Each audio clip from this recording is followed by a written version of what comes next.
దేవానికి స్తుతి ఆరాధన ప్రభువా. హల్లెలూయా హల్లెలూయా. ఎలోహీం నీకు స్తోత్రము, యెషయా నీకు స్తోత్రము స్తోత్రము స్తోత్రము. యెహోవా రఫా, యెహోవా షమా నీకు స్తోత్రము దేవా, స్తోత్రము స్తోత్రము. యెహోవా నిసి, యెహోవా షాలోమ్ నీకు స్తోత్రము. హల్లెలూయా. శాంతి నొసగువాడా నీకు వందనములు. హల్లెలూయా. సర్వశక్తిమంతుడా నీకు స్తోత్రములు. స్వస్థపరిచే యెహోవా నీకు వందనములు దేవా. హల్లెలూయా హల్లెలూయా. మాతో ఉన్నవాడా, మాలో ఉన్నవాడా నీకు స్తోత్రము ప్రభువా. హల్లెలూయా హల్లెలూయా హల్లెలూయా హల్లెలూయా. నీవు చేసిన గొప్ప మేలులకు ప్రభువా ఏ విధంగా మేము స్తుతులు చెల్లించగలము దేవా. నీకు వందనాలు చెల్లిస్తూ ప్రభువా, నీకు వందనాలు చెల్లిస్తున్నాము తండ్రి. నీకు స్తోత్రములు నాయన. ఎన్నో మేళ్లను ఎన్నో ఉపకారములను మా జీవితంలో చేస్తావు ప్రభువా తండ్రి. నీకు స్తోత్రములు నాయన తండ్రి. అన్నిటికంటే గొప్పగా తండ్రి కలువరి శిలువలో మా కొరకు నీ కుమారుని అర్పించావు దేవా తండ్రి. ఏది కూడా దాచుకోకుండా సర్వాన్ని మా కొరకు అర్పించావు తండ్రి. నీకు స్తుతులు స్తోత్రాలు చెల్లిస్తున్నామయ్యా. హల్లెలూయా హల్లెలూయా హల్లెలూయా.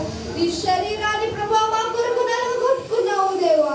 మేము పొందవలసిన తండ్రి దెబ్బలను, మేము పొందవలసిన గాయములను ప్రభా, మేము పొందవలసిన శిక్షణని మా కొరకు భరించావు తండ్రి. మీకు స్తోత్రము నాయన తండ్రి. మీకు వందనములు వందనములు చెల్లిస్తున్నాము దేవా. మంచివారి కొరకు ఒకరు ప్రాణము పెట్టుదారుదు అనేసి నీ వాక్యంలో సెలవిచ్చావు నాయన. మీకే స్తుతులు స్తోత్రాలు చెల్లిస్తూ ఈ ఆరాధనంతటిని కూడా మీకు సమర్పించుకుంటూ యేసయ్య పరిశుద్ధ నామం పేరిట ప్రార్థించి స్తుతించి వేడుకుంటున్నాం మా తండ్రి. ఆమేన్ ఆమేన్ ఆమేన్. అందరూ గట్టిగా ఆమేన్ చెప్పాలి. హల్లెలూయా. మంచిది దేవుని బిడ్డలారా, మరి ప్రకటన గ్రంథంలో ఎరుకేము సంఘం గురించి మనం ధ్యానం చేస్తూ ఉన్నాం. చాలా అమూల్యమైన విషయాలు మనం గమనిస్తూ ఉన్నాం. ఒక విషయాన్ని మీరు జ్ఞాపకం చేసుకోవాలి. ఈ ప్రకటన గ్రంథంలో ఉన్న 7 సంఘాలకు సంబంధించిన హెచ్చరికలు కేవలము రక్షణ పొందిన వారికి, క్రీస్తు సంఘములో ఉన్న వారికి మాత్రమే కానీ అన్యులకు కాదు అనే విషయాన్ని మీరు గుర్తుపెట్టుకోవాలి. 7 సంఘాలకు సంబంధించిన హెచ్చరికలు సంఘములో ఉన్న వారికి, దేవుని సన్నిధికి వచ్చిన వారికి, యేసుక్రీస్తును విశ్వసించిన వారికి, క్రైస్తవులుగా పిలువబడే వారికి మాత్రమే, బయటనున్న అన్యులకు కాదు ఈ హెచ్చరికలు అనే విషయాన్ని మీరు జ్ఞాపకం చేసుకోవాలని మనం చేస్తూ ఉన్నాం. పెర్గేము సంఘం గురించి అనేక విషయాలు మనం ధ్యానం చేస్తూ పెర్గేము సంఘము చేసిన 4 తప్పిదముల గురించి మనం ధ్యానం చేస్తూ ముందుకు వెళుతున్నాం. అయితే పెర్గేము సంఘంలో ఉన్న ఒకే ఒక ఉత్తమమైన లక్షణం ఏమిటి? ఒకసారి మిమ్మల్ని అడుగుతున్నా, పెర్గేము సంఘంలో ఉన్న ఒకే ఒక ఉత్తమమైన లక్షణం ఏమిటి? విశ్వాసములో నిలకడగా ఉండడం. విశ్వాసంలో నిలకడగా ఉండడం. దేవునికి స్తోత్రం.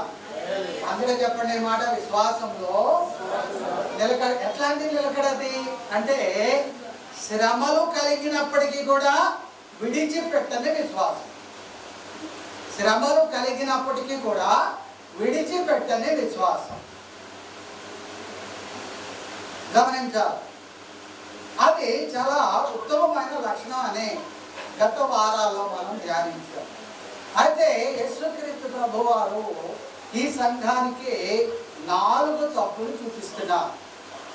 ఏమి చెప్పండి, ఎన్ని తప్పులు? మొదటి తప్పు ఏమిటి?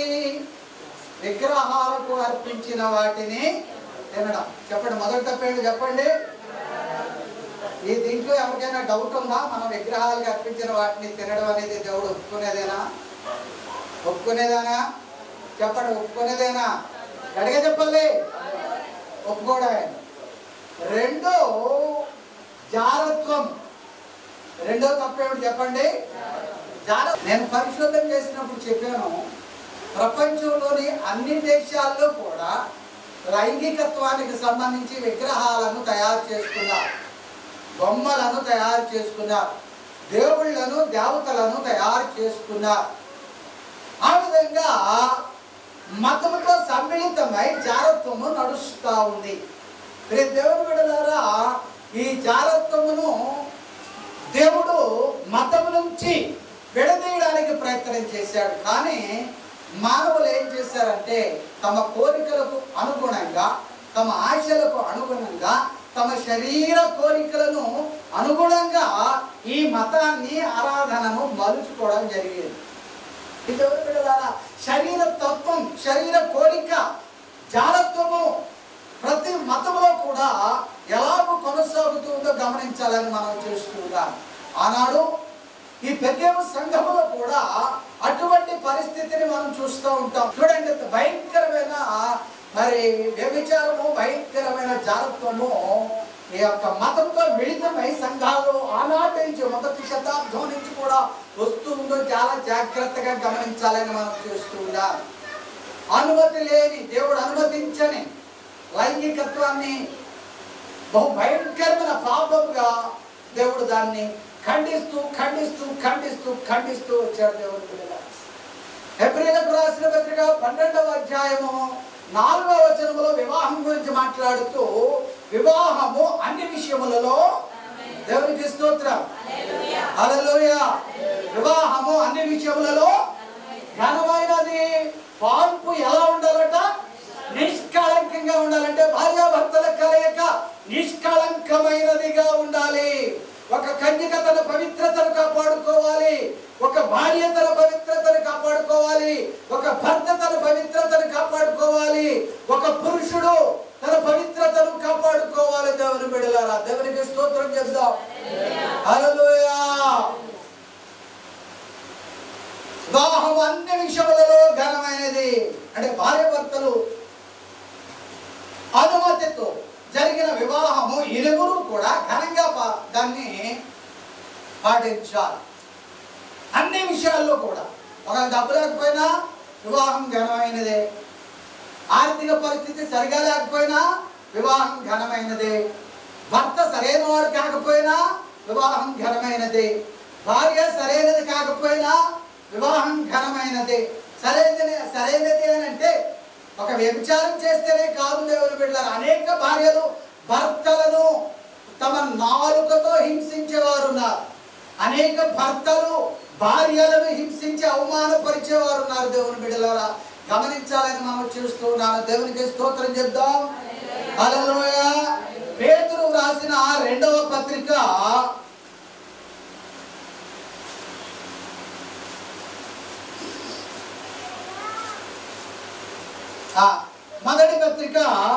3వ అధ్యాయం 7వ వచనాన్ని చదువుకుందాం.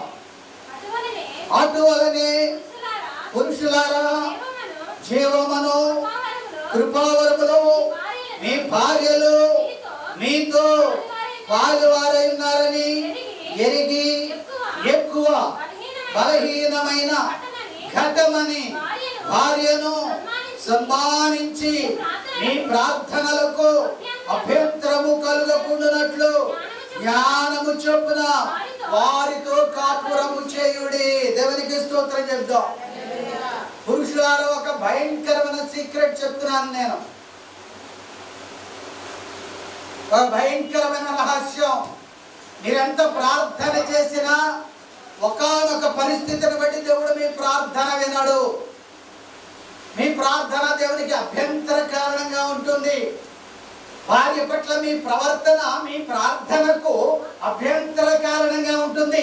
దాని అర్థం ఏమిటంటే, సింపుల్గా మన భాషలో చెప్పినట్లయితే, ఏ పురుషుడైతే స్త్రీని సన్మానించడో గౌరవించడో అతని ప్రార్థన దేవుడు వినాడు.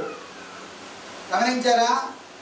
ఏ పురుషుడైతే భార్యను అవమానిస్తాడో, ఏ పురుషుడైతే భార్యను గౌరవించడో, ఏ పురుషుడైతే భార్యను సరైన మార్గంలో నడిపించడో ఆ పురుషుని యొక్క ప్రార్థన దేవుడు వినాడు. ఆ పురుషుడు మంచివాడే, ఆ పురుషుడు నీతిమంతుడే, ఆ పురుషుడు గొప్పవాడే. కానీ అతనికి ఒక దుర్లక్షణం ఉంది. ఏమిటా దుర్లక్షణం? ఏంటంటే భార్యను అవమానించే దుర్లక్షణం, భార్యను హింసించే దుర్లక్షణం, భార్యను బలహీనమైన ఘట్టమని నానా విధాలుగా మాటలతోనూ శరీర సంబంధమైన చేతలతోనూ అవమానించే దుర్లక్షణం ఉంది అతనికి. విశ్వాసంలో గొప్పవాడే, నమ్మకంలో గొప్పవాడే, భక్తిలో గొప్పవాడే, కానీ భార్యను గౌరవించే లక్షణం అతనికి లేదు. భార్యను సన్మానించే లక్షణం అతనికి లేదు. అప్పుడు అతని ప్రార్థన దేవుడు వింటాడా? వినడు. దేవుని బిడ్డలారా, దేవునికి స్తోత్రం చెప్దాం. హల్లెలూయా, హల్లెలూయా, హల్లెలూయా. దయచేసి రెండు చేతులు ఎత్తి దేవునికి స్తోత్రం చెప్పండి. ఇక్కడ చాలా చక్కగా చెప్తా ఉన్నాడు. బలహీనమైన ఘటమని భార్యను సన్మానించి మీ ప్రార్థనలకు అభ్యంతరము కాకుండానట్లు.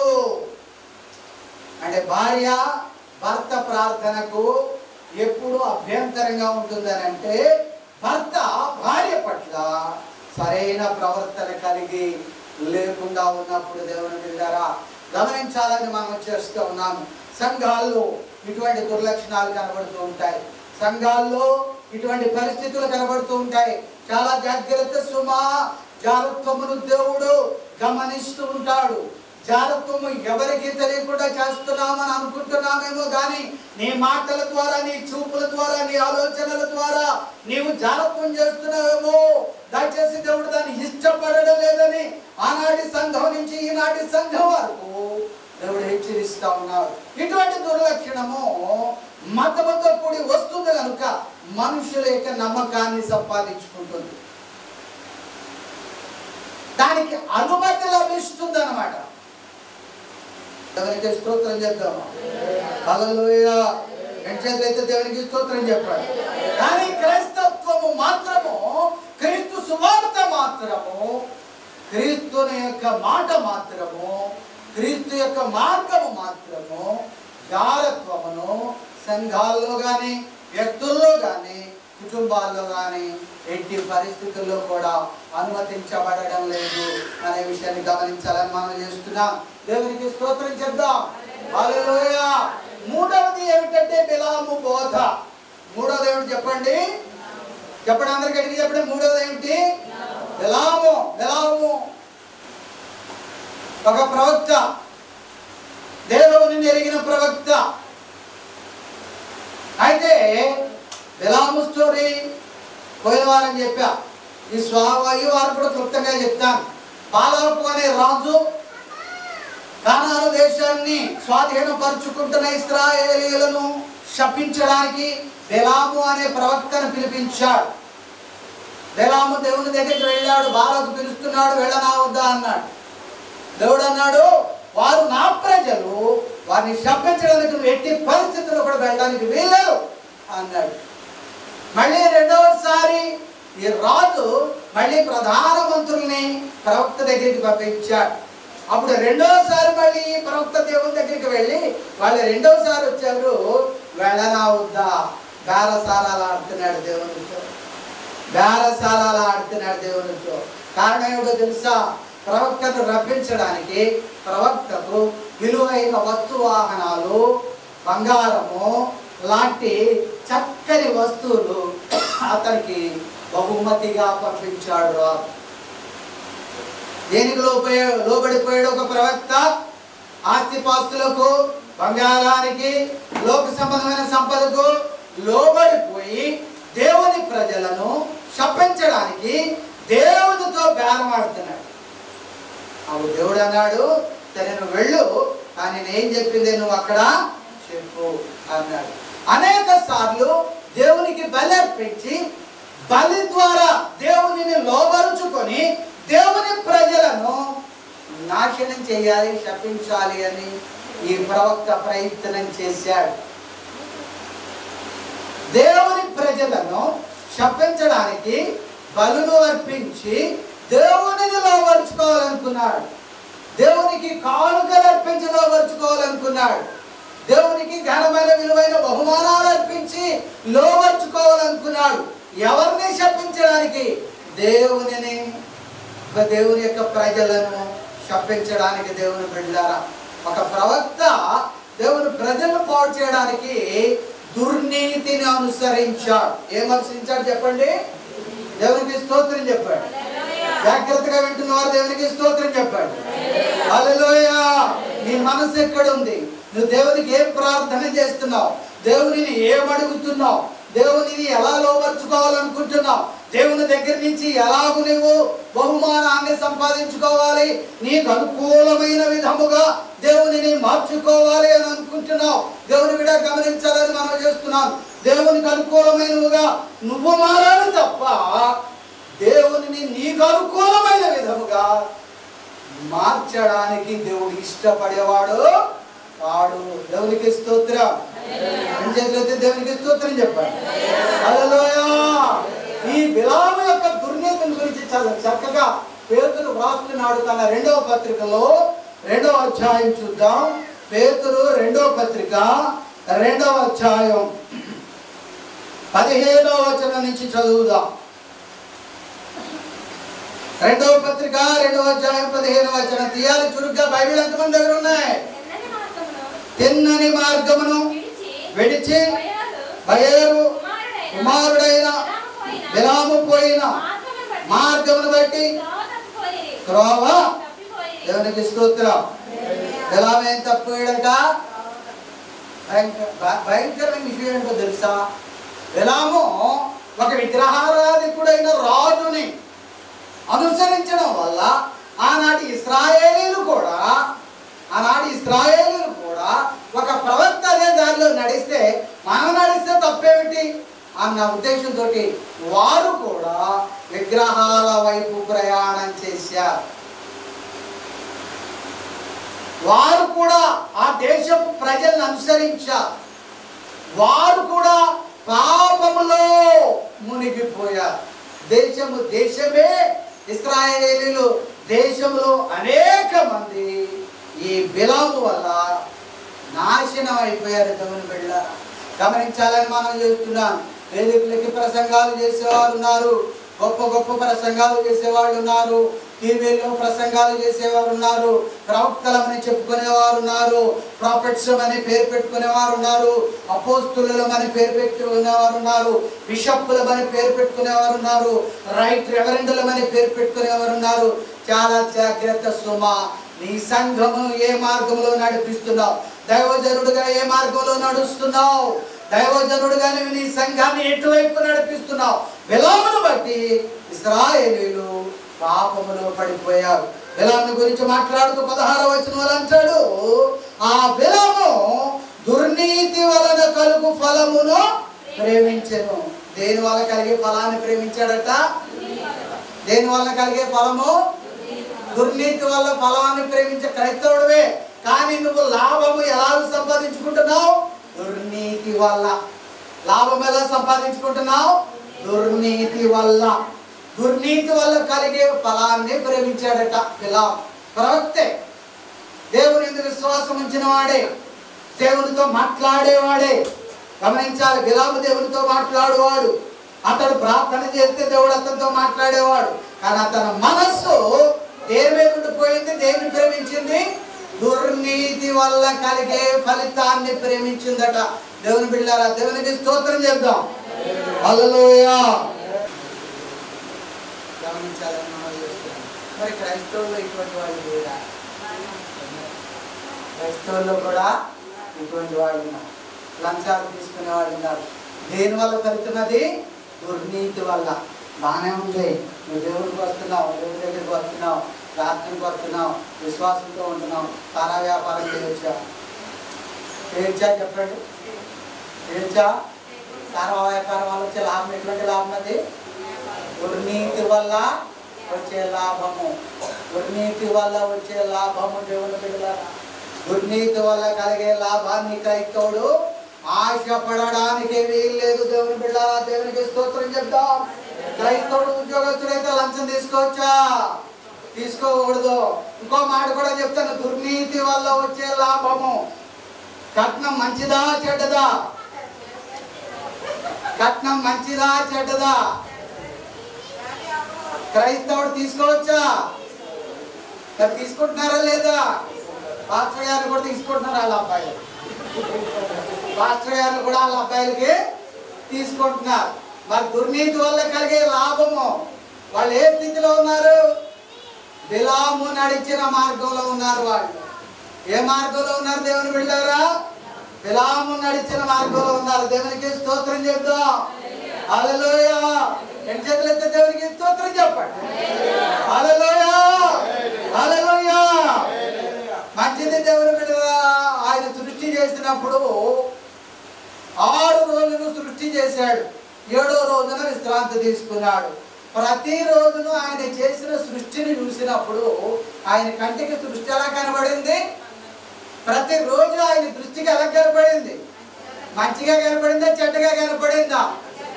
మరి మంచిగా కనబడితే క్రైస్తవుడు ఏ రోజు కావద్దు ఆ రోజు పెళ్లి చేసుకోవచ్చా, చేసుకోకూడదా? చేసుకోవచ్చా? ముహూర్తాలు చూడవచ్చా? ముహూర్తాలు చూడవచ్చా? దేవుని దృష్టికి మంచిగా కనపడింది, నీ దృష్టికి ఎలా కనపడుతుంది? నువ్వు చెడును చూస్తూ ఉన్నావు, నువ్వు చెడును చూస్తూ ఉన్నావు. దిక్కులు చూడవచ్చా? జాతకాలు చూడవచ్చా? సోచి చెప్పించుకోవచ్చా? సోచి చెప్పే వాళ్ళ దగ్గరికి వెళ్ళొచ్చా? ఆలోచన చేయాలి. ఏ మార్గంలో ఉన్నాం మనం? దుర్నీతి మార్గంలో ఉన్నాం. దేవుని బిడ్డలారా దయచేసి గమనించాలని మనం దేవునికి స్తోత్రం చెప్దాం. రెండు చేతులైతే దేవునికి స్తోత్రం చెప్దాం. హల్లెలూయా. దయచేసి బిలాములు కాకండి, బిలాములు కాకండి. దుర్నీతిని ప్రేమించకండి. దుర్నీతి వల్ల వచ్చే ధనాన్ని ప్రేమించకండి. దుర్నీతి వల్ల వచ్చే లాభాన్ని ప్రేమించకండి. దుర్నీతి వల్ల వచ్చే పేరు ప్రతిష్టలను ప్రేమించకండి. దుర్నీతిని ప్రేమించకండి. దేవుని బిడ్డలారా ఈ జీవితం ఎలాగైనా కొనసాగిపోద్ది. నువ్వు దుర్నీతి వల్ల నడిస్తేనే నీ జీవితం గడుస్తుంది అనుకోవడం మాత్రం సైతానునికి పెట్టిన భ్రమ తప్ప అంతకు మించి మరి ఏమీ కాదు. దేవుని బిడ్డలారా గమనించాలని మనం చేస్తున్నా. దేవునికి స్తోత్రం చెప్దామా? హల్లెలూయా. ఈ బెర్గెం సంఘంలో ఏముందటండి? బిలాము యొక్క దుర్నీతి ఉంది. దేవునికి స్తోత్రం. రెండు చేతులెత్తి దేవునికి స్తోత్రం చెప్తాం. హల్లెలూయా, హల్లెలూయా. బెర్గెం సంఘంలో దుర్నీతి పెరగడానికి కారణం ఏంటో తెలుసా? ఈ బెర్గెంలో సంఘం ప్రారంభించబడక ముందు నుంచే వారు గొప్ప ధనవంతులు. సంఘం ప్రారంభించబడడానికి ముందు నుంచే వారు గొప్ప ధనవంతులు. అనేక మంది ఆ యొక్క బెర్గెం నగరానికి వెళుతూ ఉండేవారు.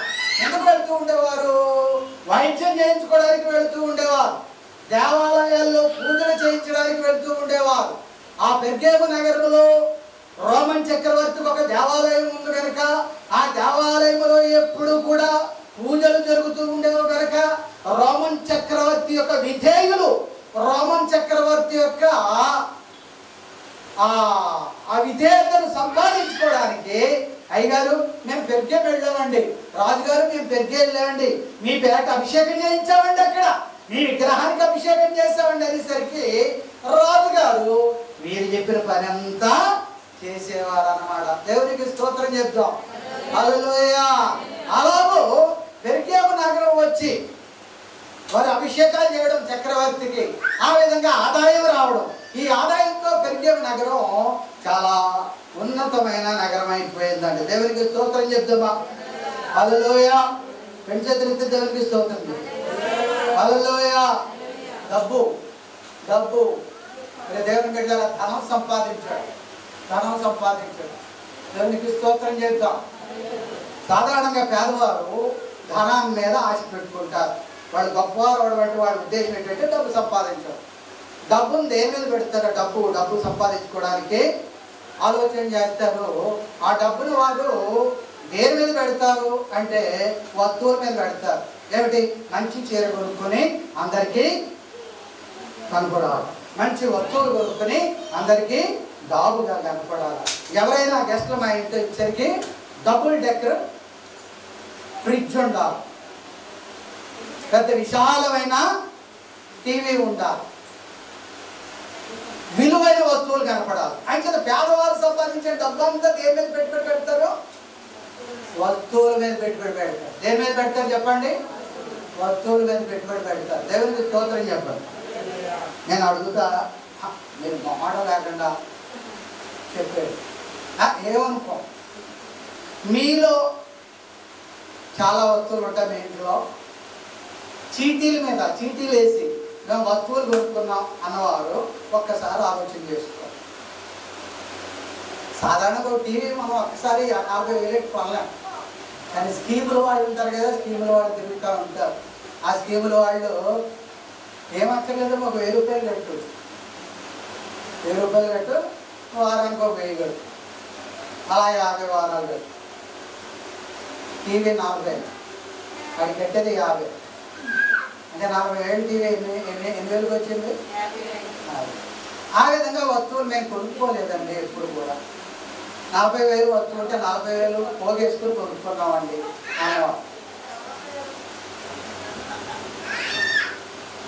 లేదు, మేము కూడా అలాగే కొనుక్కున్నాం. దేవుని పిల్లలు గమనించాలని మనం చేస్తున్నాం. దేవునికి స్తోత్రం చేస్తాం. హల్లెలూయా.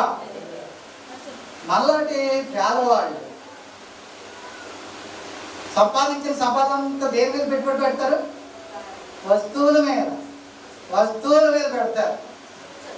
మరి డబ్బున్న వాళ్ళు దేని మీద పెట్టుబడి పెడతారు? బ్యాంక్ అకౌంట్లో పెడతారు, సేవింగ్స్లో పెడతారు, వ్యాపారాల్లో పెడతారు. వాళ్ళు వస్తువుల మీద పెట్టరు. ఎందుకంటే ఈ వస్తువులు సంపాదించుకునే డాబ్గా కనపడాలి, ఖరీదైన 10,000 రూపాయలు చీర కట్టుకోవాలని వాళ్ళకి అనిపించదు, 10,000 రూపాయల వస్తువులు వేసుకోవాలని అనిపించదు. వేసుకుంటారు వారు ఎప్పుడో అకేషనల్గా పెళ్ళిళ్ళకో వాటికో పెద్ద బీరువాలో ఉన్న ఆ సామాన్ బయటికి తీసి మీద వేసుకుంటారు. ఆ తర్వాత తీసుకెళ్ళి వాళ్ళు వేడేస్తారు. కానీ వాళ్ళు బ్యాంక్ సేవింగ్స్లో పెడతారు, బిజినెస్లో పెడతారు వాళ్ళు పెట్టుబడి, పొలాల మీద పెడతారు వాళ్ళు పెట్టుబడి బంగారం మీద పెడతారు వాళ్ళు పెట్టుబడి. అట్లాంటి విలువైన వాటి మీద పెట్టుబడి పెట్టి పెద్ద పెద్ద చీటీలు కట్టి 10 లక్షలు, 50 లక్షలు, ₹1,00,00,000 చీటీలు కట్టేవాళ్ళు కూడా ఉన్నారు. ఆ కట్టి డబ్బును మల్టిప్లై చేస్తారు. డబ్బును వాళ్ళు ఏం చేస్తారు? దేవునికి స్తోత్రం చెప్తాం. ఏమంటే విసుగ్గా ఉందా? సీక్రెట్ చెప్తున్నా. మనం వస్తువుల మీద పెడతాం, ఆ వస్తువు 4 రోజులు పోయిన తర్వాత చీకిపోతుంది. కానీ 1000 రూపాయలు పట్టుకెళ్ళి బ్యాంకులో వేస్తే సంవత్సరం పోయిన తర్వాత దాని మీద ఏమొస్తుంది? ఇంట్రెస్ట్ వస్తుంది. 10,000 రూపాయలు చీర కొనుక్కుంటాం, ఆ 10,000 పట్టుకెళ్ళి బ్యాంకులో డబ్బున్నవాడు వేస్తాడు, ఆ 10,000కి వాడికి ఇంట్రెస్ట్ వస్తుంది. మన 10,000 రూపాయలు చీర 10 సార్లు కట్టుకునేసరికి దాని పని అయిపోతే 10,000 కూడా పోతాయి. మన యాటిట్యూడ్ అలా ఉంటుంది. ఖరీదైన చీరలు కొనుక్కున్నావా లేదా? ఖరీదైన వస్తువులు కొనుక్కున్నావా లేదా? ఖరీదైన నగలు కొనుక్కున్నావా లేదా? ఖరీదుగా మనం అలంకరించుకున్నావా లేదా? బాగా డాబుగా కనబడుతున్నావా లేదా?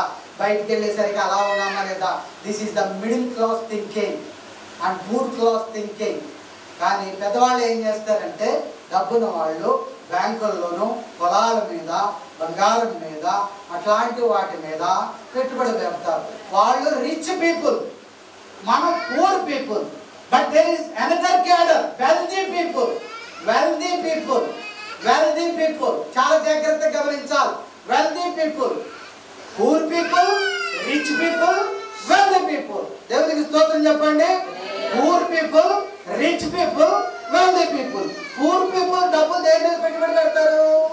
వస్తువుల మీద. రిచ్ పీపుల్ దేని మీద పెట్టుబడి పెడతారు? బిజినెస్ మీద పెడతారు. దేని మీద పెడతారు? బిజినెస్ మీద పెడతారు. వెల్దీ పీపుల్ వాళ్ళ దగ్గర డబ్బు ఉన్నాయి, బట్ వీళ్ళిద్దరికంటే గొప్పవాడు. వెల్దీ పీపుల్ వాళ్ళు దేని మీద పెట్టుబడి పెడతారో తెలుసా? ఐడియాస్ మీద పెట్టుబడి పెడతారు, ప్రణాళికల మీద పెట్టుబడి పెడతారు. వాళ్ళ దగ్గర ఉన్న గొప్ప వస్తువు ఏంటో తెలుసా? ఐడియా. వారి సమయాన్ని ఐడియా కొరకు ఆలోచన చేస్తారు. అంటే ఐడియా, కొత్త విధానం, కొత్త ప్రణాళిక, కొత్త సాఫ్ట్వేర్, కొత్త హార్డ్వేర్, వీటి మీద పెట్టుబడి పెడతారు వెల్దీ పీపుల్. దేవునికి స్తోత్రం చెప్దాం. వాళ్ళు దేన్ని నమ్ముతారో తెలుసా? ఐడియాస్ నమ్ముతారు. దేన్ని నమ్ముతారు? ఐడియాస్ నమ్ముతారు. దేవునికి స్తోత్రం చెప్పండి. హల్లెలూయా. వాళ్ళ బుర్రలో ఎప్పుడు కూడా ఏ సంపద ఉంటుంది? ఐడియాస్ ఉంటాయి. ఐడియాస్. టాటా గారు ఒకసారి ఒక పెద్ద మనిషి దగ్గరికి వెళ్ళాడట. టాటా తెలుసా మీకు? పెద్ద పెద్ద లారీలు ఉంటాయి కదా, టాటా పెద్ద పెద్ద బస్సులు, టాటా బిర్లా అంటూ ఉంటారు కదా. ఆయన చాలా పెద్ద ఆయనకి పాపం తీసుకొచ్చి ఆయన, బాబోయ్ ఈ బిజినెస్ నేను చేయలేకపోతున్నాను, చాలా మెంటల్ టెన్షన్ వచ్చేస్తుంది, ఏం చేయాలో అర్థం కావట్లేదని ఈ వెల్దీ పర్సన్ దగ్గరికి వెళ్ళాడు. ఏమయ్యా, నాకు చాలా కష్టంగా ఉంది, మేనేజ్ చేయలేకపోతున్నాను, బిజినెస్ చాలా విస్తారం అయిపోయింది, ఏం చేయాలో అర్థం కావడం లేదు, ఎలా మేనేజ్ చేయాలో అర్థం కావడం లేదంటే అప్పుడు ఆయన చెప్పాడట, ఒక పని చేయండి, ఒక కాగితం తీసుకోండి, మీరు చేయాల్సిన పనులన్నీ కాగితం మీద రాసుకోండి. రాసుకుని వాటిలో ఏది ముఖ్యమైందో టిక్ పెట్టండి. తర్వాత ఏదో నెంబర్ 2 వేయండి. ఏది ముఖ్యమైందో ఇమ్మీడియట్గా చేయాల్సిందో నెంబర్ 1 వేయండి. ఆ తర్వాత చేయాల్సింది నెంబర్ 2 వేయండి. ఆ తర్వాత చేయాల్సింది నెంబర్ 3 వేయండి. చేసి నెంబర్ 1 మొదటగా చేయండి, మొట్టమొదటిగా చేయండి. నెంబర్ 2 తర్వాత చేయండి, నెంబర్ 3 తర్వాత చేయండి అని ఒక ఐడియా చెప్పాడు. ఒక ఐడియా ఎవరికి? బిర్లాకి. బిర్లా అంటే కోట్లకు అధిపతి, కోట్లతో బిజినెస్ చేసే వ్యక్తి. కానీ ఆయనకి ఏం లేదు. ఆయన చేత ఐడియా కొరకు ఎవరు నాలాంటి వాడి దగ్గరికి వచ్చాడు. దేవునికి స్తోత్రం. ఈయన వెల్దీ పర్సన్ అన్నమాట. వెల్దీ అంటే పూర్ కంటే రిచ్ కంటే కూడా గొప్పవాడు. ఏమన్నాడు బిర్లాకి? బిర్లా అందరికీ అమ్ముతాడు, ఈయన దగ్గరికి వచ్చి ఐడియా కొనుక్కున్నాడు. అంటే బిర్లా గొప్పవాడు, ఈయన గొప్పవాడు, ఈయనే గొప్పవాడు. దేవునికి స్తోత్రం చెప్పండి. హల్లెలూయా. దేవునికి స్తోత్రం చెప్పాలి. ఈ ఐడియాస్ ఎక్కడి నుంచి వచ్చాయి? దేవుడు ఇచ్చిన బ్రెయిన్. నాకు బ్రెయిన్ లేదన్న చెప్పండి. ఇప్పుడు పేదవాడి కంటే ధనవంతుడి కంటే వెల్దీ పర్సన్ గొప్పవాడు. ఈ వెల్దీ పర్సన్ దగ్గర ఉన్న సంపద ఏమిటి? ఐడియా, ప్రణాళిక. ఈ ప్రణాళిక ఎక్కడి నుంచి వస్తుంది? బుర్రలోంచి వస్తుంది. ఈ బుర్ర ఎవరు ఇచ్చారు? దేవుడు ఇచ్చాడు. అంచేత బుర్రున్న వాళ్ళు, బుర్రతో ఆలోచించే వాళ్ళందరూ కూడా రిచ్ పీపుల్ కంటే గొప్పవాళ్ళు అన్నమాట. దేవునికి స్తోత్రం చెప్తామా? మనకున్న గొప్ప బలహీనత ఏమిటంటే దేవుడిచ్చిన బుర్రనట మనం 6% కూడా ఉపయోగించమాట. 6% కూడా ఉపయోగించం. దేవునికి స్తోత్రం చెప్తామా? హల్లెలూయా. 6% అంటే 100%లో 6% కూడా మన బుర్రను మనం ఉపయోగించం. గొప్ప చదువులు చదువుతాం, బిఏ చదువుతాం, బీటెక్లు చదువుతాం, బీకామ్లు చదువుతాం, ఎంఏ చదువుతాం, ఎంఎస్సీ చదువుతాం. కానీ ఏం ఉపయోగించాం? బుర్ర ఉపయోగించం. సొంతంగా ఆలోచించడం ఉపయోగించం. మనం దేవునికి స్తోత్రం చెప్తున్నా. అలాగే పెరిగే సంఘంలో వారికి ధనం పెరిగింది కనుక వారి వస్తువుల మీద ముందు పెరిగింది. దేవునికి స్తోత్రం. అంచేత వాళ్ళు దేవుడిని ప్రేమించడం ఏంటి? దేని ప్రేమించడం మొదలెట్టారు? వస్తువులు ప్రేమించడం మొదలెట్టారు. దేని ప్రేమించడం మొదలుపెట్టారు? దేవునికి స్తోత్రం చెప్దామా? హల్లెలూయా, హల్లెలూయా. మీరు దేవుని బిడ్డలారా గమనించండి. వస్తువుని ప్రేమిస్తున్నావా? పరపతిని ప్రేమిస్తున్నావా? ధనాన్ని ప్రేమిస్తున్నావా? దేన్ని ప్రేమిస్తున్నావు? ఈ లోకంలో గమనించాలని మనం చూస్తున్నాం. దయచేసి గమనించండి. బిలాము పోయిన మార్గం మనం పోకూడదటండి. దేవునికి స్తోత్రం చెప్దాం. హల్లెలూయా, హల్లెలూయా.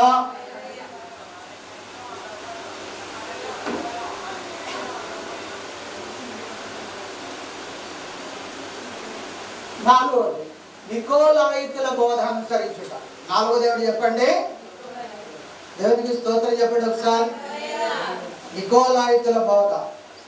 లాస్ట్ వీక్ పోయిన వారం చెప్పాను కానీ క్లుప్తంగానే చెప్పాను. చాలా భయంకరమైన నిజాలు ఉన్నాయి.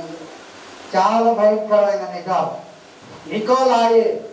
నికోలా అనే వ్యక్తి అపోస్తల కార్యంలో ఉంటాడు. అతను అపోస్తల కార్యములో మనం గమనించినట్లయితే 6వ అధ్యాయం 5వ వచనంలో అపోస్తలులు అతనిని పరిచర్య కొరకు అభిషేకించారు. నేను ఇక్కడ ఇంకా క్లియర్గా చెప్తున్నాను. పరిచర్య చేయడానికి కొంతమంది వ్యక్తులను ఏర్పాటు చేసుకున్నారు.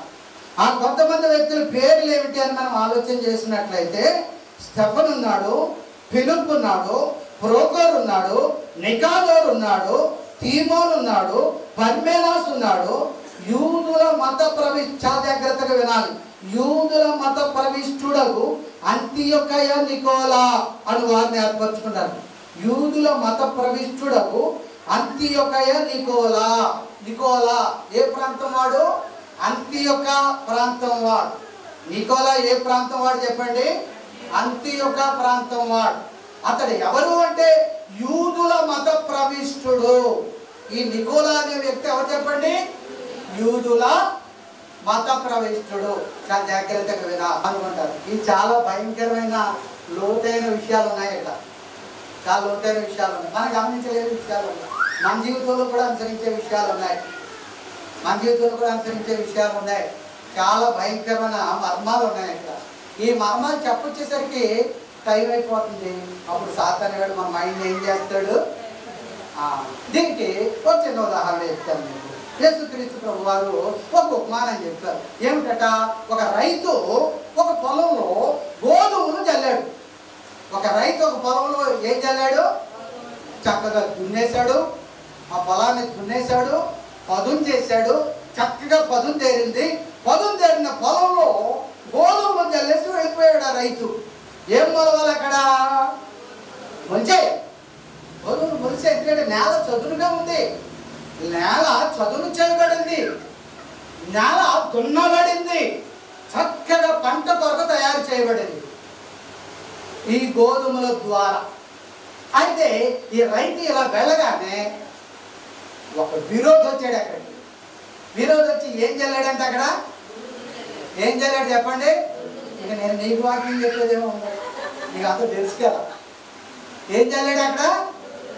ఈ పెద్ద మనిషి వేరే చోట చదువుకోవచ్చు కదా, వేరే చోట దున్నొచ్చు కదా, వేరే చోట చదువు చేయొచ్చు కదా, వేరే చోట చదువుకోవచ్చు కదా. జల్లడు ఈ పెద్ద మనిషి. జల్లడు. ఎక్కడ చల్లుతాడు? ఎక్కడ నీతిమంతులు ఉన్నారో అక్కడే చల్లుతాడు. ఎక్కడ విశ్వాసులు ఉన్నారో అక్కడే చల్లుతాడు. ఎక్కడ భక్తులు ఉన్నారో అక్కడే చల్లుతాడు. ఎక్కడ దేవుని బిడ్డలు ఉన్నారో అక్కడికే వస్తాడు. ఎక్కడికి వచ్చాడు? మొట్టమొదట ఏదేదో తోటలోకి వచ్చేసాడు పెద్ద మనిషి. ఎక్కడికి వచ్చాడు? అక్కడ ఎవరున్నారు? నీతిమంతులైన ఆదామావులు ఉన్నారు. గోధుమలు విశ్వాసులైతే గురువులు అవిశ్వాసులు. దేవునికి స్తోత్రం చెప్దాం. అవిశ్వాసులకి విశ్వాసులకి జోడు ఏమిటి? అసలు జోడు ఏమిటి చెప్పండి? క్రైస్తవులకి క్రైస్తవులు కాని వారికి విజోడు ఏమిటి చెప్పండి? దానికి పెద్ద మనిషి వచ్చి అక్కడే వెళ్ళాడు. గురుగులు. ఈ గురుగులు విశ్వాసాన్ని పాడు చేసేవి, గోధుమలను ఎదగకుండా చేసేవి, గోధుమలు పాడు చేసేవి అన్నమాట. అవి చక్కగా చదును చేయబడిన నేలలోనే గురుగులతో పాటు గోధుమలతో పాటు పెరుగుతూ ఉన్నాయి. అప్పుడు ఈ రైతు దగ్గరికి వచ్చి ఒక ఆయన అన్నాడంటే, ఏమండి మీరు గోధుమలు చల్లారు, ఆ గోధుమలతో పాటు ఎవడో వచ్చి అపవాది వాడు గురుగులు చల్లాడు, ఆ గురుగులు పీకేయచ్చు కదండి, గోధుమలు పాడు చేస్తున్నాయి అని అంటే, అప్పుడు ఆ రైతు అన్నాడంట, గురుగులను పీకితే గురుగులతో పాటు ఏ పాడవుతాయి?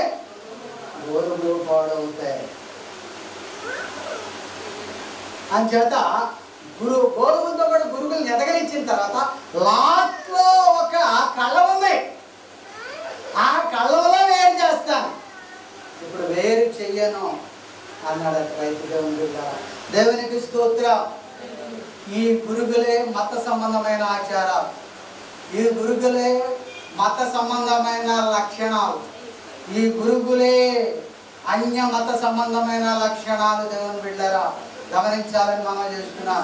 ఈ గురుగులే క్రైస్తవులకు ధర్మశాస్త్ర సంబంధమైన ఆచారాలు సాంప్రదాయాలను, ఈ గురుగులే ధర్మశాస్త్ర సంబంధమైన ఆచారాలు సాంప్రదాయాలను. దేవుని బిడ్డలారా దేవునికి స్తోత్రం చెప్దామా?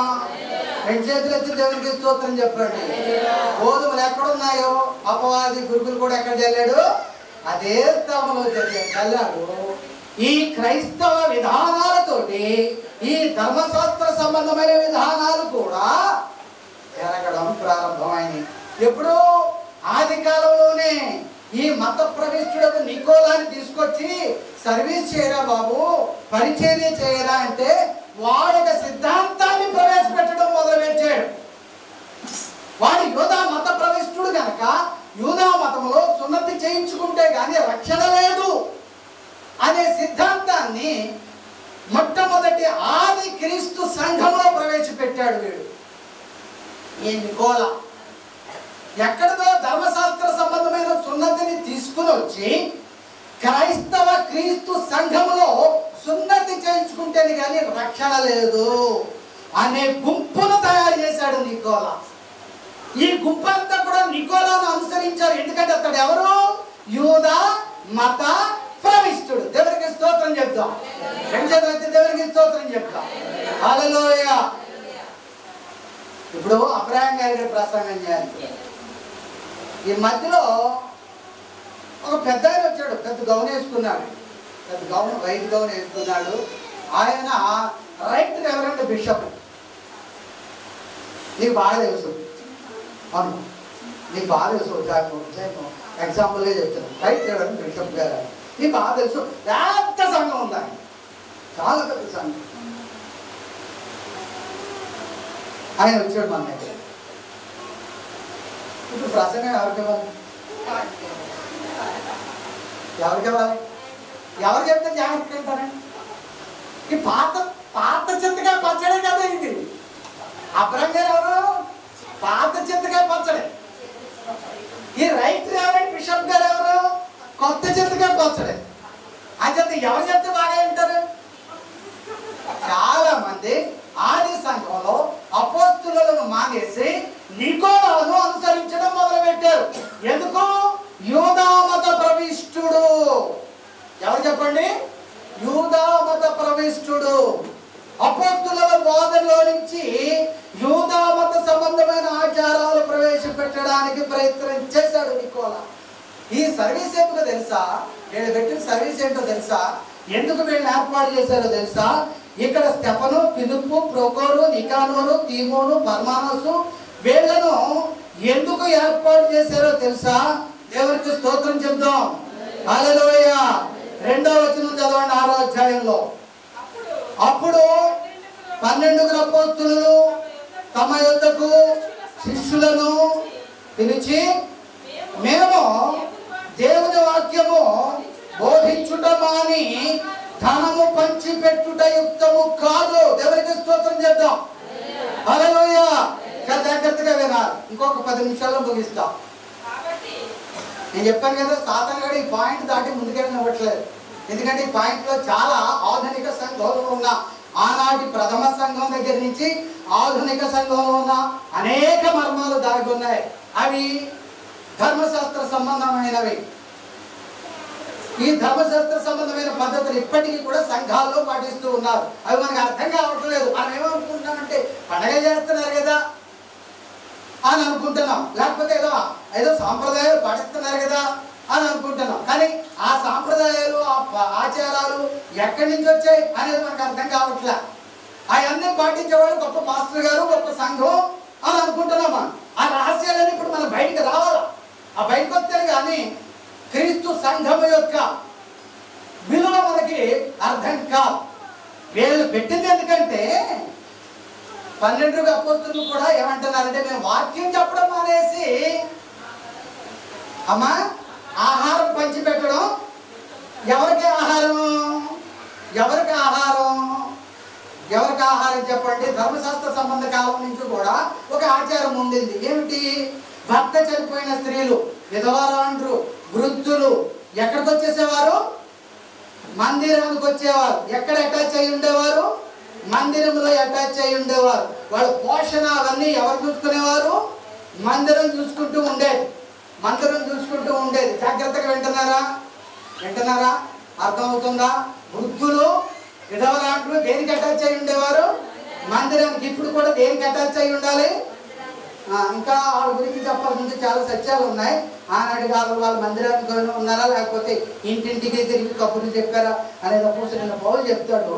కానీ సాంప్రదాయం ఏమిటంటే ధర్మశాస్త్ర కాలం నుంచి కూడా వృద్ధులు, పురుషులైనా స్త్రీలైనా, విధవరాండ్రు సంఘముతోటి, సమాజ మందిరంతో అటాచ్ అయి ఉండేవారు కనుక వారి యొక్క మంచి చెడ్డలు సమాజ మందిరం చూస్తూ ఉండేది. అదొక సాంప్రదాయం ధర్మశాస్త్ర కాలం నుంచి క్రొత్త నిబంధన కాలం వరకు వచ్చింది. ఈ క్రొత్త నిబంధన కాలంలో కూడా వీళ్ళు మందిరానికి అటాచ్ అయి ఉండేవారు. చూడండి 6వ అధ్యాయం 1వ వచనం.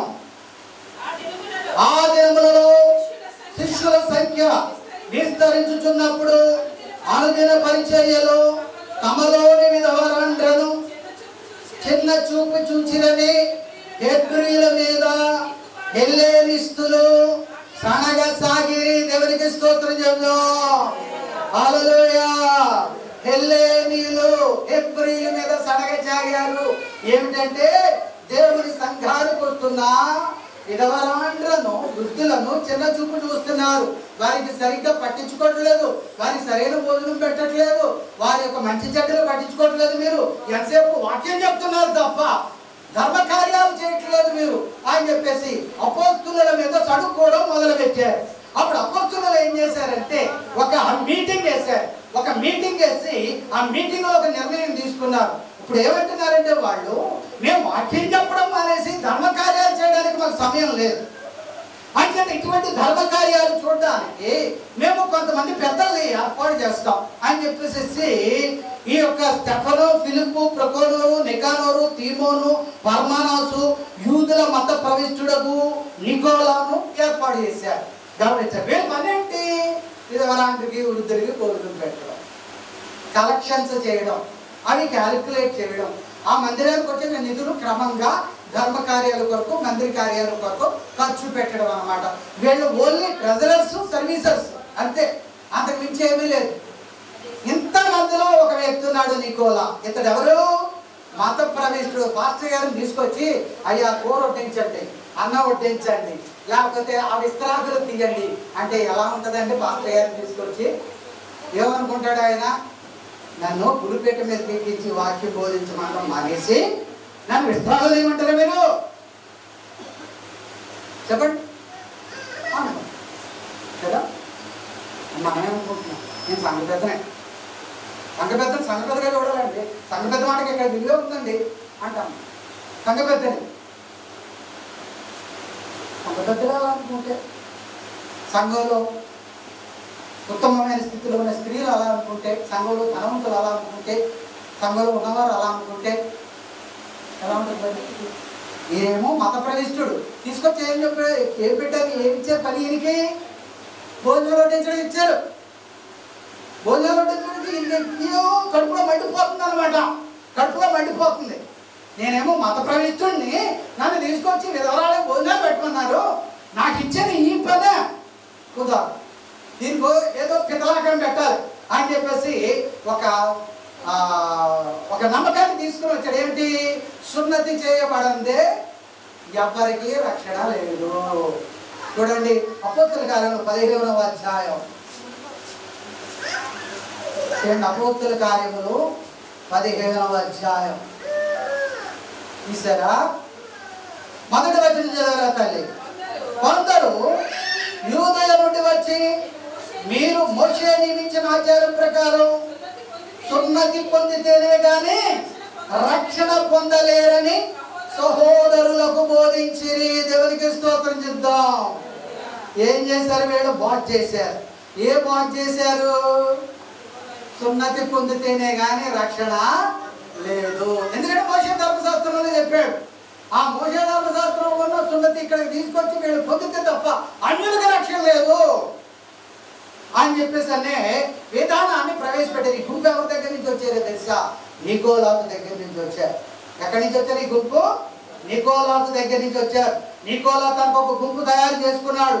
యూదా మత ప్రవిష్టుడు కనుక ధర్మశాస్త్రంలో ఉన్న 614 ఆజ్ఞలు కూడా అవపోసన పట్టినవాడు కనుక వాటన్నిటినీ బోధిస్తూ ఉంటే విన్న వాళ్ళకి ఆశ్చర్యం కలుగుతూ ఉండేది. సమాజ మందిరంలో ప్రతి శనివారం ధర్మశాస్త్రం చదవబడుతూ ఉంటే చాలా మంది ఏదో ఇన్ని చెబుతా విని ఏం చెబుతా వినేసేవారు. దీన్ని అలా వదిలిపెట్టట్లేదు. ఏమయ్యా అపోస్తులు ఎలా చేస్తున్నారు? మోషే ధర్మశాస్త్రం ప్రకారం ఇది కరెక్టా?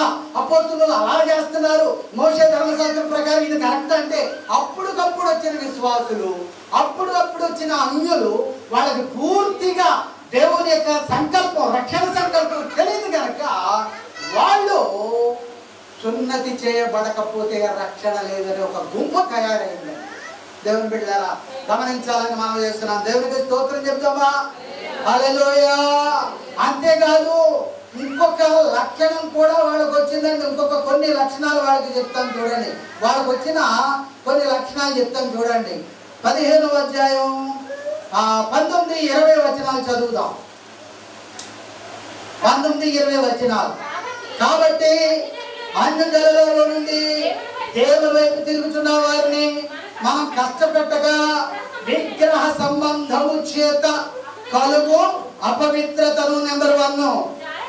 నెంబర్ 2 గొంతు పిసికి చంపిన దానిని తినడం, మూడోది రక్తమును విసర్జించడం. దేవునికి స్తోత్రం చెప్తాం. హల్లెలూయా.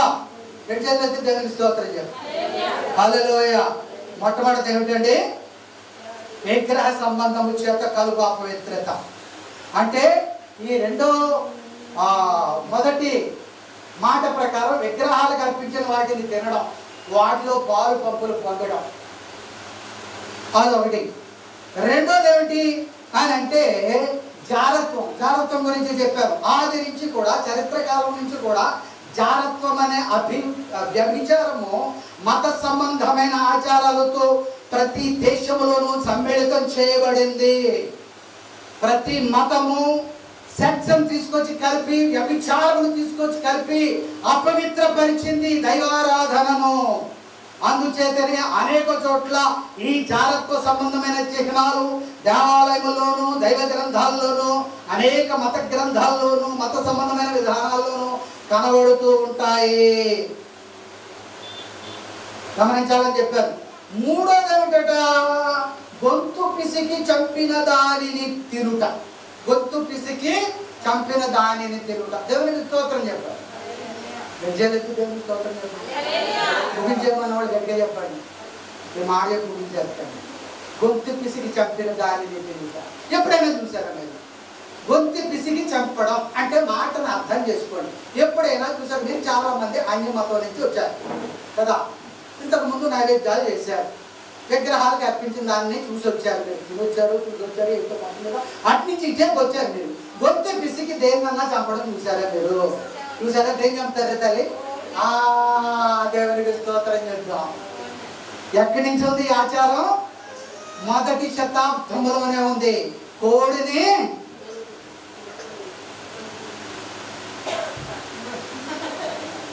తెలుసా మీకు? చూసారా? చూసారా ఎప్పుడైనా? ఎక్కడి నుంచి వచ్చింది? అక్కడి నుంచి వచ్చింది. ఇంకోటి రక్తము ఓడ్చుట. నాలుగోది ఏమిటి చెప్పండి? రక్తము ఓడ్చుట. రక్తము ఓడ్చుట ఆచారం ఉందండి. చాలా మంది తెలియదు. శాఖబడుల గురించి తెలిసిన వాడికి తెలుస్తుంది. పోసి ఆ రక్తాన్ని గిన్నెలో పట్టి అది మంత్రాలకి తంత్రాలకి రక్తం గిన్నెలో పడతారు. రక్తం గిన్నెలో పడతారు. ఎప్పుడైనా విన్నారు? చూసారా? చాలా మంది చూస్తుంటారు. రక్తం గిన్నెలో పడతారు. కట్ చేసి ఆ రక్తం గిన్నెలో పడతారు. ఆ రక్తం గడ్డ కొడుతుందన్నమాట. ఆ గడ్డ కట్టిన దానితో పూజలు చేస్తారు. ఆ గడ్డ కట్టిన దాన్ని కూరొండుకు తింటారు. దాన్నే నల్లకూర అంటారు. దాన్నే నల్లకూర అంటారు. రక్తం గడ్డగట్టిన దాన్ని మేకను నరికం పని చేస్తాం. దాని రక్తాన్ని పడతారు. గిన్నెలో బట్టి అది గడ్డగట్టిన తర్వాత ఆ గడ్డలను మొక్కల కింద తీసి దాన్ని కూరొండుకు తింటారు. నాకు తెలిసి నా చిన్నతనంలో గంగాలమ్మ పూజలో ఈ ప్రక్రియ పాటిస్తూ ఉండేవారు. ఈ నల్ల కూర వండుకొని కళ్ళు ముద్ద తెచ్చుకొని మట్టి దూడని నెత్తి మీద పెట్టుకొని వాళ్ళు నాట్యం చేస్తూ ఈ నల్ల కూర తినేవారు, కళ్ళు అడిగేవారు. దేవుని గమనించాలని మరి ఎక్కడి నుంచి వచ్చే ఈ సాంప్రదాయాలు ఇక్కడ చెప్తా ఉన్నాడు. పేతురు అపోస్తలులు చెప్తా ఉన్నారు. ఈ 4 విషయాలు అన్యుల దగ్గర నుంచి వచ్చాయి. ఎక్కడి నుంచి వచ్చాయి? ధర్మశాస్త్రం నుంచి వచ్చాయి. ఇట్లాంటి విషయాలన్నీ కూడా ఇప్పుడు మానవని చెప్పాలి. మానవని చెప్పాలి. అంతేగాని యూదులు పాటించిన సున్నతి అనే ఆ పద్ధతిని మీరు పాటించిన అవసరం లేదు అని వీళ్ళు 15వ అధ్యాయంలో ఒక కమిటీ వేసుకొని, అపోస్తలులందరూ కూడా ఒక కమిటీ వేసుకొని, ఆ కమిటీలోకి కంప్లైంట్ తీసుకొచ్చిన బర్నబాను పౌలును వాళ్ళిద్దరితో పాటు ఇంకొక ఇద్దరిని, సీమోను, తర్వాత ఇంకొక కుర్రాడు పేరు సీమోను, తర్వాత ఇంకొక కుర్రాడు పంపించారు.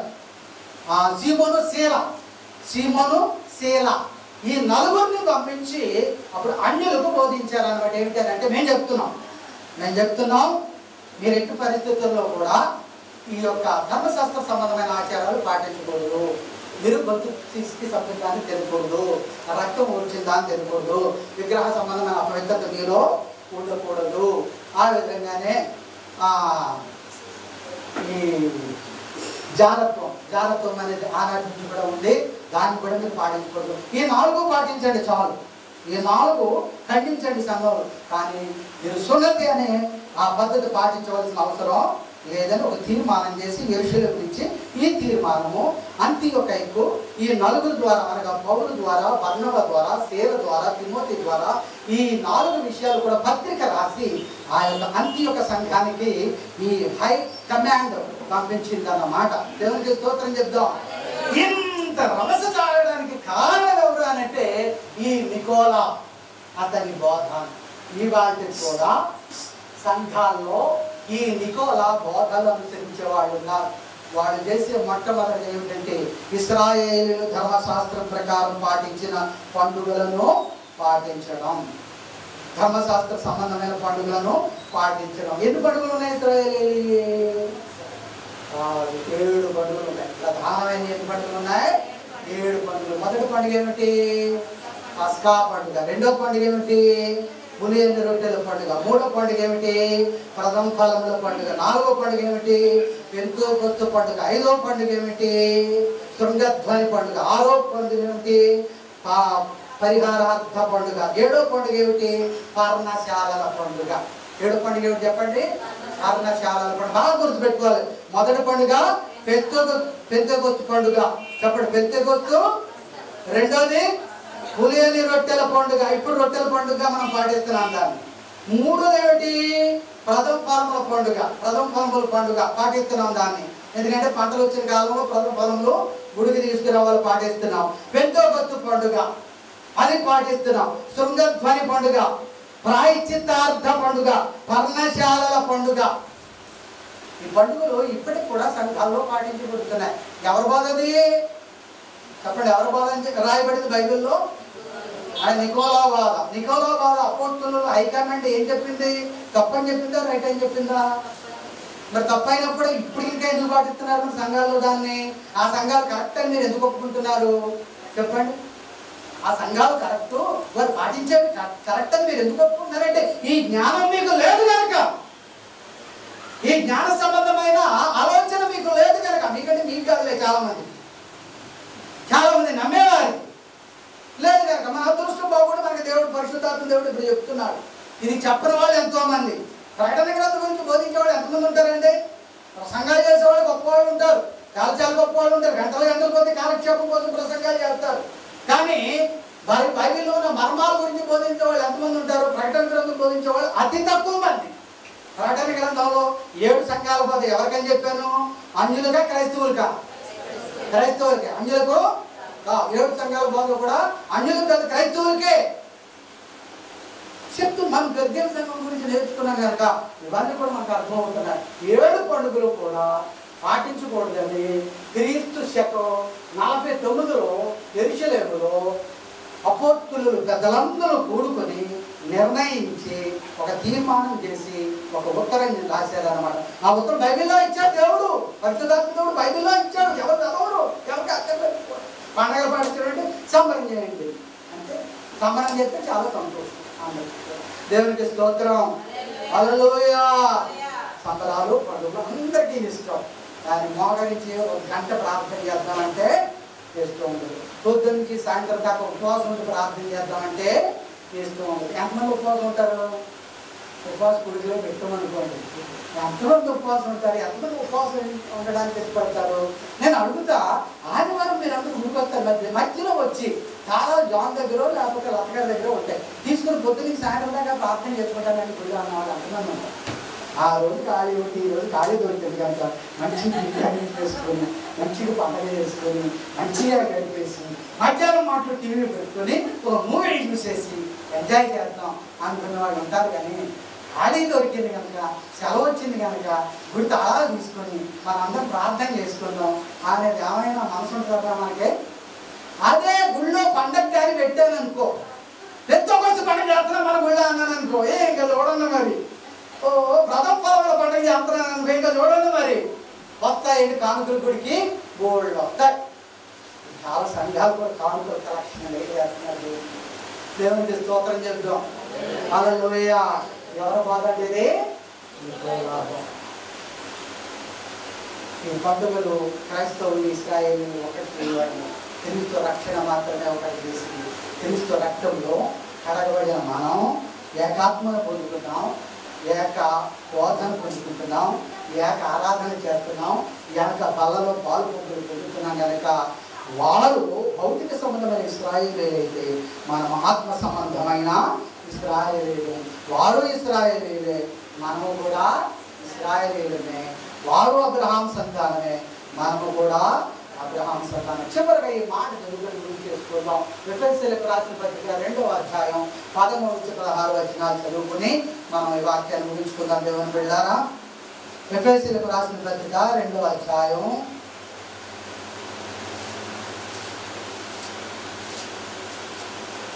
13-16 వచనాలు. అయినను మునుపు దూరస్తులైన మీరు ఇప్పుడు క్రీస్తు యేసునందు క్రీస్తు రక్తము వలన సమీపస్తులై ఉన్నారు. ఆయన మీకును మాకును ఉండిన ద్వేషమును అనగా విధి రూపకమైన ఆజ్ఞలు కలిగిన ధర్మశాస్త్రమును తన శరీరమందు కొట్టివేయుట చేత మన మధ్య గోడను పడగొట్టి మన యుభయులను ఏకము చేసెను. దేవునికి స్తోత్రం. హల్లెలూయా. విధి రూపకమైన ఆజ్ఞలు కలిగిన ధర్మశాస్త్రమును తన శరీరమందు కొట్టివేశాడు యేసుక్రీస్తు ప్రభు. అంచేత ధర్మశాస్త్రాన్ని యేసుక్రీస్తు ప్రభు కొట్టివేశాడు గనక ధర్మశాస్త్ర సంబంధమైన పండుగలు కానీ ఆచారాలు కానీ పాటించవలసిన అవసరత మనకు ఉన్నదా? ఇప్పుడు ఉన్నదా చెప్పండి? లేదు. కానీ ఇప్పటికీ కూడా ఈ నికోలాయితులు చాలా మంది సంఘాల్లో ఉన్నారు, చాలా మంది దైవజనుల్లో ఉన్నారు. దేవుడు ద్వారా ఆనాడే దేవుని సంఘంతో మాట్లాడుతూ దేవుడు చెప్పాడు, జాగ్రత్త సుమా, ఈ 4 విషయాలను తప్పు చేస్తున్నావు. నీ విశ్వాసం మంచిదే, హింస వచ్చిన సమయంలో కూడా, భయంకరమైన శ్రమ వచ్చిన సమయంలో కూడా విశ్వాసాన్ని కాపాడుకుంటాం మంచిదే. కానీ 4 తప్పులు ఉన్నాయి. అవి భయంకరమైన తప్పులు. పరలోకాన్ని నుంచి నిన్ను వేరు చేసే తప్పులు అవి. ప్రభు నీతి నుంచి వేరు చేసే తప్పులు. ఇట్లాంటి తప్పులు సంఘాల్లో ఉంటే దేవుడు ఎట్టి పరిస్థితుల్లో కూడా ఆ సంఘ బిడ్డలను పరలోకానికి చేర్చుకోలేదు. దేవుడు బిడ్డ ఒకవేళ మనం పాటించి ప్రభువులో ఆనందించొచ్చేమో కానీ పరలోకంలో ఆనందాన్ని మాత్రం పోగొట్టుకుంటాం. దయచేసి పెర్గేము సంఘానికి ఇప్పుడు చెప్తున్న మాట ఏమిటంటే, ముగిస్తాను, వచ్చే వారం మాట్లాడుకుందాం. పెర్గేము సంఘానికి ఆయన ఇప్పుడు చెప్తున్న మాట ఏమిటంటే, ప్రకటన గ్రంథము 2వ అధ్యాయం ఆ మాట చదివించేసి ముగించేస్తాను. ప్రకటన గ్రంథం 2వ అధ్యాయం 16వ వచనం చదువు. 16వ వచనం. కావున దేవునికి స్తోత్రం చెప్తాను. చాలా కావున ఏం పొందాలట? పెర్గేము సంఘానికి ఏమీ లేదట, మనకేమీ లేదట. లేదు, మనకి కూడా చాలా మందికి ఏం లేదు. విశ్వాసం ఉంది, నమ్మకం ఉంది, కానీ ఏం లేదు. మారు మనసు అంటే పోయిన వారం కంటే అంత ముందు వారం మన కుర్రోడు బాగా చెప్పాడు. ఎవరు? పౌలు బాగా చెప్పాడు మారు మనసు గురించి. వచ్చే వారం దేవుని చిత్తం అయితే మారు మనస్సు గురించి ధ్యానం చేసుకున్నందుకు దేవునికి స్తోత్రం కలుగును గాక. దేవుడి మాటలు దీవించి ఆశీర్వదించును గాక. హల్లెలూయా.